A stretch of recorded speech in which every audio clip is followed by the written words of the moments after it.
हौसलों के तरकस में कोशिश का वो तीर जिंदा रखना, हार जाओ सब कुछ जिंदगी में मगर जीतने की उम्मीद जिंदा रखना।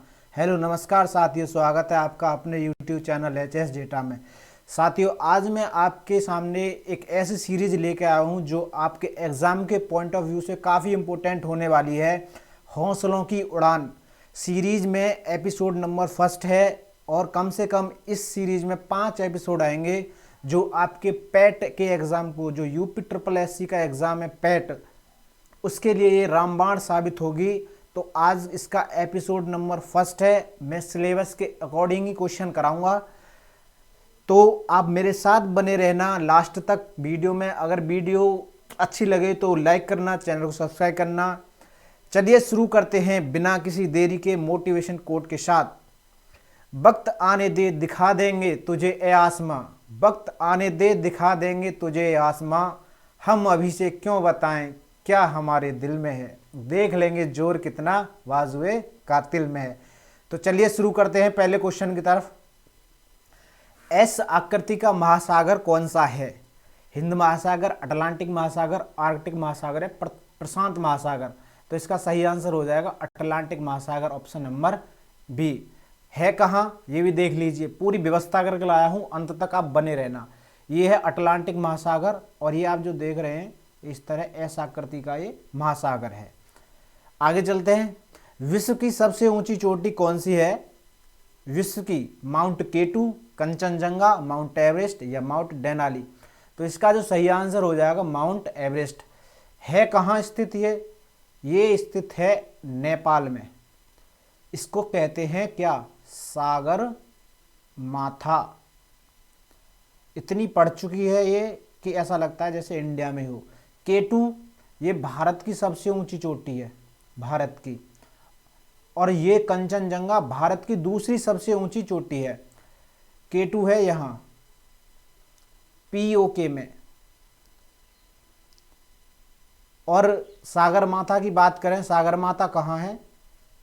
सागर माथा है नेपाल। और नेपाल कहाँ है? ये रहा नेपाल, ये रही सागर माथा। ठीक है, इसकी मैं आपको फोटो दिखाता हूँ। ये देखिए क्या खूबसूरत नज़ारा है। ये है अपनी माउंट एवरेस्ट। आगे चलते हैं। ये है अपनी अरुणिमा सिन्हा, पहली दिव्यांग महिला जो माउंट एवरेस्ट को फतेह किया। ऐसी भारतीय महिला हैं पहली जिनने माउंट एवरेस्ट को फतेह किया। और इनकी आप स्टोरी सुनोगे तो बहुत ही ज़्यादा आपको इंस्पायर करेगी। अरुणिमा एक अत्यंत साहसी लड़की है और इनकी प्रेरणादायी जीवन विद्यार्थियों को अवश्य पढ़नी चाहिए। ये मोदी जी कह रहे हैं इस बात को। आगे चलते हैं। भारत की सबसे बड़ी नदी कौन सी है? गंगा नदी। भारत की लंबाई कितनी है इसकी? 2525 किलोमीटर। निकलती कहाँ से है? गोमुख। और जाती कहाँ है? वही बंगाल की खाड़ी। कलर सही नहीं आया पेन का, दूसरा कलर लेता हूं। बंगाल की खाड़ी में जाती है। ब्रह्मपुत्र कहाँ से निकलती है? ये निकलती है तिब्बत से। अब सही है कलर, तिब्बत से। और ये भी गंगा नदी में आकर मिल जाती है।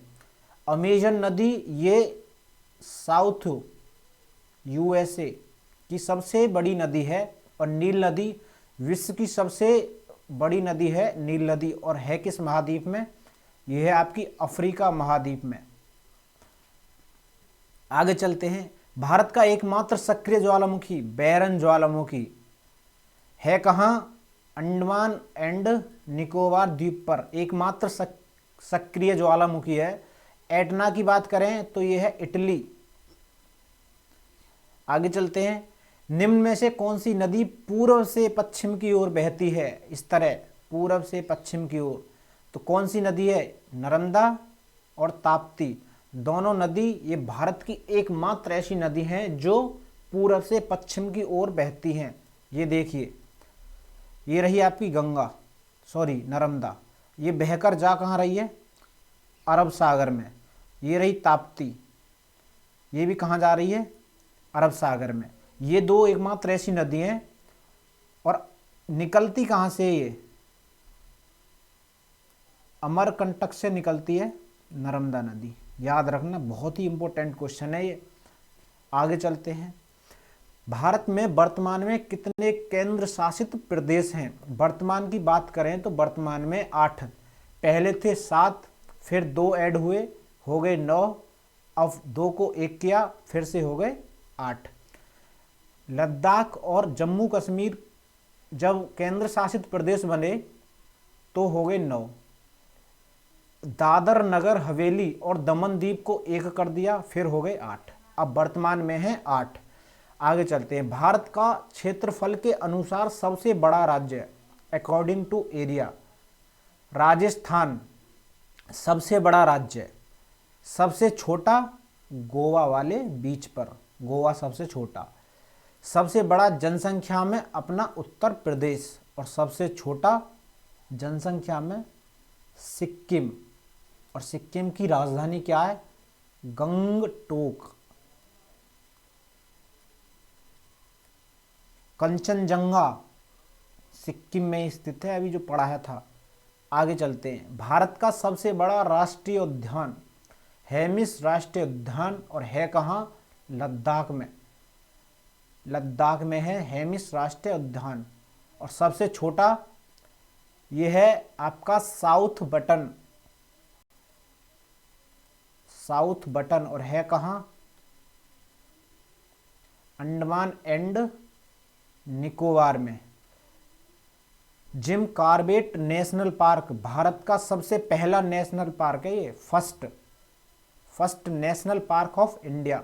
कान्हा, ये कहाँ है? मध्य प्रदेश में। कान्हा, पन्ना, पेंच, बांधवगढ़, ये सब मध्य प्रदेश में।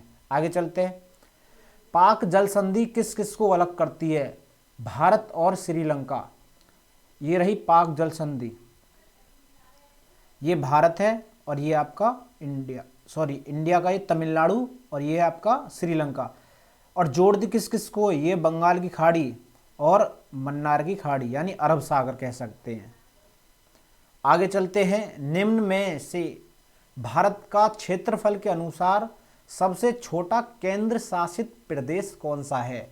तो सही आंसर हो जाएगा लक्षद्वीप। यह है लक्षद्वीप। आप जो चित्र में देख पा रहे हैं, क्या नज़ारा है। लक्षद्वीप की राजधानी की बात करें तो कवरत्ती इसकी राजधानी है।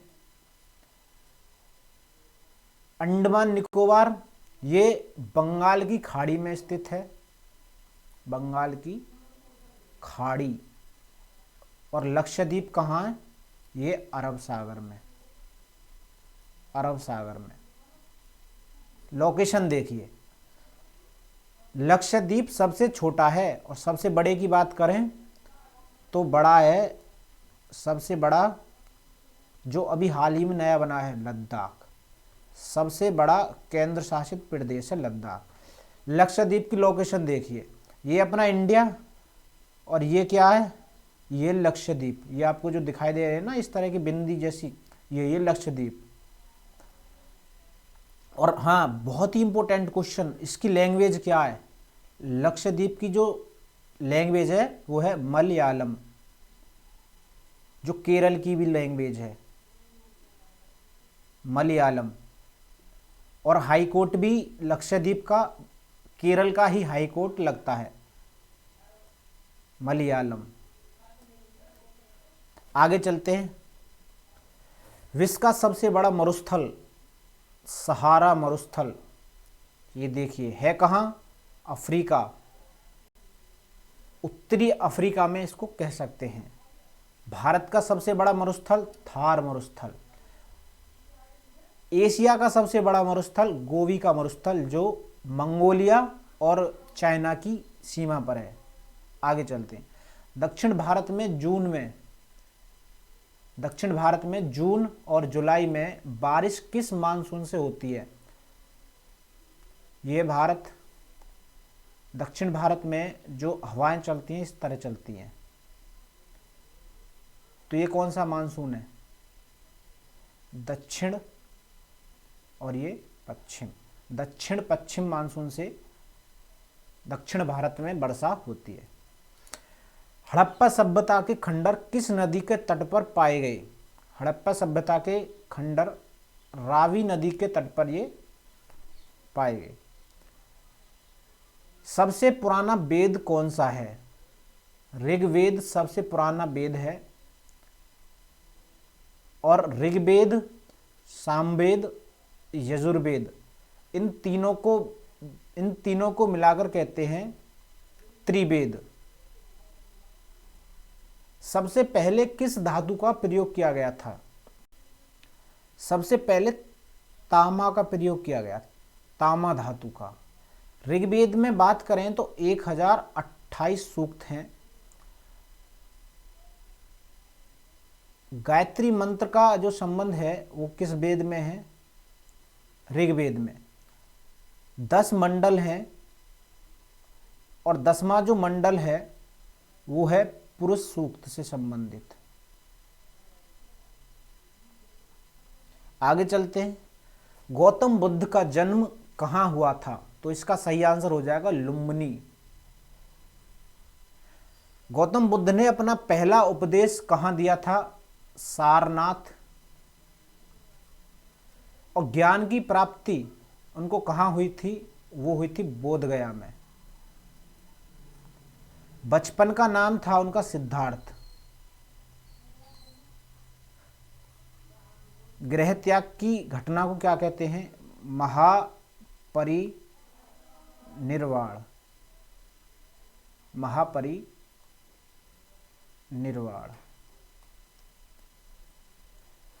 इनका जो संबंध था ये शाक्य वंश के थे। गौतम बुद्ध शाक्य वंश से संबंधित थे। बौद्ध ग्रंथ किस भाषा में लिखे गए थे? वो पाली भाषा में लिखे गए थे। महापरिनिर्वाण किसको कहते हैं? अभी बताया मैंने, गृह त्याग की घटना को कहते हैं। बुद्ध, धम्म और संघ, ये तीनों मिलकर त्रिरत्न कहलाते हैं।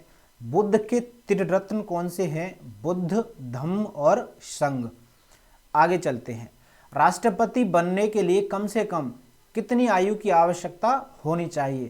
तो राष्ट्रपति बनने के लिए कम से कम 35 वर्ष की आयु होनी चाहिए, और राज्यसभा के लिए 30 वर्ष की आयु होनी चाहिए, लोकसभा के लिए 25 वर्ष की आयु होनी चाहिए, और जो वोट डालने की उम्र है, वोट डालने की, वो 21 से 18 61 में संविधान संशोधन से हुई थी। तो इसका सही आंसर क्या हो जाएगा क्वेश्चन का? Option number C. भारत की संविधान सभा की प्रारूप समिति के अध्यक्ष कौन थे? Doctor BR Ambedkar. बाबा साहेब भीमराव अम्बेडकर इस समिति के अध्यक्ष थे। जो संविधान सभा की जो बैठक हुई थी उसमें जो अस्थायी जो अध्यक्ष चुने गए थे वो थे सच्चिदानंद सिन्हा, और जो आपके स्थायी अध्यक्ष चुने गए थे वो थे आपके राजेंद्र प्रसाद, ये स्थायी थे, और अस्थायी कौन था?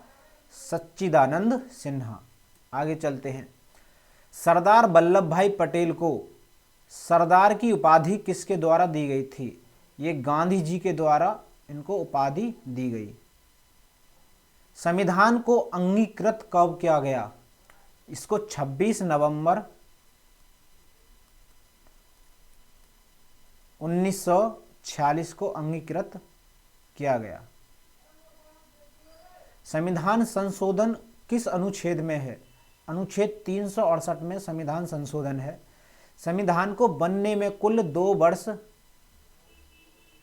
11 माह और 18 दिन का समय लगा था। कुल अनुच्छेद की बात करें तो 395 अनुच्छेद हैं, और संविधान में 22 भाग हैं, और वर्तमान में 12 अनुसूचियां हैं, और अभी तक संविधान में 105 बार संशोधन किया जा चुका है। ये है भारत का मैप। भारत की आप स्थिति जानिए। भारत 68 डिग्री 7 मिनट पूर्वी देशांतर से 97 डिग्री 25 मिनट पूर्वी देशांतर के मध्य स्थित है।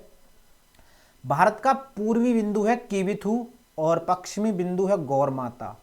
उत्तरी बिंदु है इंदिरा कॉल और दक्षिणी बिंदु है इंदिरा पॉइंट जो अंडमान निकोबार में स्थित है। और मुख्य भूमिका है कन्याकुमारी जो तमिलनाडु में स्थित है। उत्तरी अक्षांश की बात करें तो भारत 8 डिग्री 4 मिनट उत्तरी अक्षांश से 37 डिग्री 6 मिनट उत्तरी अक्षांश के मध्य स्थित है। और दो अक्षांशों के जो बीच की दूरी होती है वो 111 किलोमीटर की होती है।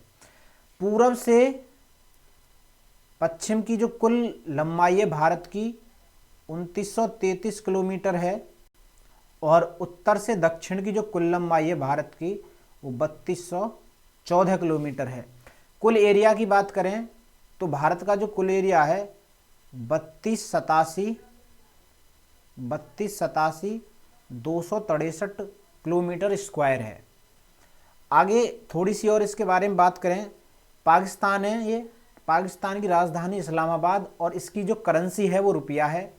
यहाँ ऊपर आपका अफगानिस्तान, इस तरह इसकी सीमा लगती है और इसकी राजधानी है काबुल। और आगे बात करते हैं चाइना की। चाइना की राजधानी है बीजिंग। और आगे बात करें नेपाल की, नेपाल की राजधानी है काठमांडू और नेपाल की जो मुद्रा है रुपया है। भूटान की राजधानी है थिम्पू और यहाँ की जो मुद्रा है वो है नगुल ट्रुम। आगे बात करते हैं म्यांमार की। म्यांमार की मुद्रा है क्यात ना पी ताब, यहाँ की ये राजधानी है। ना पी ताब म्यांमार की राजधानी है और म्यांमार की मुद्रा है क्यात। बांग्लादेश की बात करें तो बांग्लादेश की राजधानी है ढाका और यहाँ की जो मुद्रा है वो है टका। आगे चलते हैं, निम्नलिखित को जोड़िए। ये आपके आगे शहर दिए हुए हैं और ये यहाँ पर आपको नदी दी हुई है, ये आपको मैच करना है। जबलपुर किस नदी के किनारे है? नर्मदा नदी के किनारे। पेरिस शीन नदी के किनारे। लंदन थेम्स नदी के किनारे। और वाशिंगटन डीसी पोटामेक। ए का हो जाएगा 2, बी का हो जाएगा 3 और सी का हो जाएगा 4 और डी का हो जाएगा 1। 2 3 4 1, ऑप्शन नंबर ए इसका सही आंसर है। आगे चलते हैं, सौर मंडल का सबसे चमकीला ग्रह कौन सा है? तो इसका सही आंसर हो जाएगा अपनी मौसी शुक्र। शुक्र सौरमंडल का सबसे चमकीला ग्रह है, इसी को पृथ्वी की बहन कहती हैं। सबसे पहले जो सूर्य के पास ग्रह है, ये मान लो आप सूर्य है, ये है आपका बुध, उसके बाद में है शुक्र, उसके बाद में है पृथ्वी, उसके बाद में है मंगल, सबसे बड़ा है बृहस्पति, उसके बाद में शनि, उसके बाद में अरुण और उसके बाद में वरुण। ये मंगल और बृहस्पति के बीच में पाए जाते हैं क्षुद्र ग्रह की बेल्ट, एस्ट्रॉयड जिसको कहते हैं। आगे चलते हैं, ओजोन दिवस कब मनाया जाता है? 16 सितंबर 1987 को कनाडा में एक स्थान है मॉन्ट्रियल। मॉन्ट्रियल एक कनाडा में स्थान है, वहाँ एक प्रोटोकॉल हुआ था 16 सितंबर 1987 को ओजोन परत के संरक्षण के लिए, इसीलिए 16 सितंबर को ओजोन दिवस मनाया जाता है। 26 नवंबर की बात करें तो संविधान दिवस 26 नवंबर को मनाया जाता है और राष्ट्रीय दुग्ध दिवस भी 26 नवंबर को मनाया जाता है। 5 जून की बात करें तो विश्व पर्यावरण दिवस, विश्व पर्यावरण दिवस 5 जून को मनाया जाता है। 1972 में पर्यावरण को लेकर एक प्रोटोकॉल हुआ था, एक 1972 का अधिनियम है। उसके बाद 1974 से इस दिवस को मनाया जा रहा है। 22 मार्च की बात करें तो विश्व जल दिवस, विश्व जल दिवस मनाया जाता है 22 मार्च को। आगे चलते हैं, सबसे ज़्यादा तरंग दैर्घ्य किस रंग की होती है? सबसे ज़्यादा जो वेवलेंथ होती है वो होती है लाल रंग की, और सबसे कम किसकी होती है, वो होती है बैंगनी की। और सबसे ज्यादा प्रकीर्ण किस रंग का होता है, सबसे ज्यादा प्रकीर्ण वो होता है आपका बैंगनी रंग का, और सबसे कम प्रकीर्ण होता है लाल रंग का। कंफ्यूज नहीं होना, सबसे ज्यादा तरंग दैर्घ्य लाल रंग की, वेव लेंथ लाल रंग की, और सबसे कम वेव लेंथ बैंगनी रंग की। तो इसका सही आंसर क्या हो जाएगा, ऑप्शन नंबर ए। निकट दृष्टि दोष से पीड़ित व्यक्ति को किस लेंस के चश्मा पहनना चाहिए। तो इसका एक आसान तरीका है, निकट निकट, तो लेंस कौन सा लगेगा, अवतल, जिसमें 3 आ रहे हैं उसको 4 वाला लगाना चाहिए, यानी अवतल। अवतल लेंस लगाना चाहिए, दर्पण नहीं, अवतल लेंस इसका सही आंसर हो जाएगा। निकट दृष्टि दोष में आदमी को निकट की चीज तो स्पष्ट दिखाई देती है, लेकिन दूर की चीजें दिखाई नहीं देती। दूर दृष्टि दोष में, दूर दृष्टि दोष में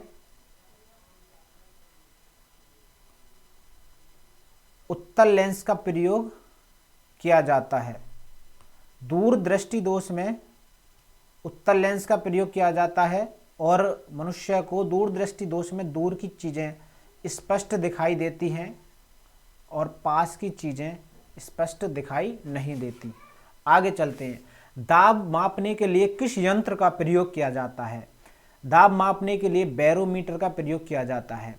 स्फिग्नोमीटर की बात करें तो ये हृदय की धड़कन को मापने के लिए काम आता है, हृदय धड़कन। फेदोमीटर की बात करें तो यह समुद्र की गहराई को मापने के लिए काम आता है, स्फिग्नोमीटर। आगे चलते हैं। दूसरी पंचवर्षीय योजना से संबंधित है। दुर्गापुर जो लौह इस्पात है, ये दूसरी पंचवर्षीय योजना में बनाया गया है, सही बात है। राउरकेला ये भी दूसरी में बना है, और भिलाई, ये तीनों, इसका सही आंसर हो जाएगा ऑप्शन नंबर 4।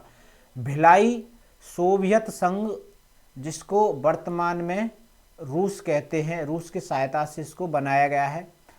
दुर्गापुर की बात करें तो इंग्लैंड की सहायता से इसको बनाया गया है, और बनाया कहाँ गया है, पश्चिम बंगाल में, वेस्ट बंगाल में। राउरकेला ये इसको उड़ीसा में बनाया गया है, और इसको जर्मनी की सहायता से बनाया गया है। और भिलाई ये है आपका छत्तीसगढ़ में। आगे चलते हैं। आधुनिक आवर्त सारणी के प्रतिपादक कौन थे। तो इसका सही आंसर हो जाएगा मेंडलीफ। ये सारे क्वेश्चन मैंने आपके सामने डिस्कस किए। अगर आपको क्लास अच्छी लगी हो तो चैनल को सब्सक्राइब करना, वीडियो को लाइक करना, ज़्यादा से ज़्यादा शेयर करना, सभी तक इस वीडियो को पहुंचाना काफ़ी मेहनत लगती है, और जिससे सभी का लाभ हो सके। तो मिलते हैं अगली वीडियो में, तब तक के लिए जय Hind, all the best, thank you so much.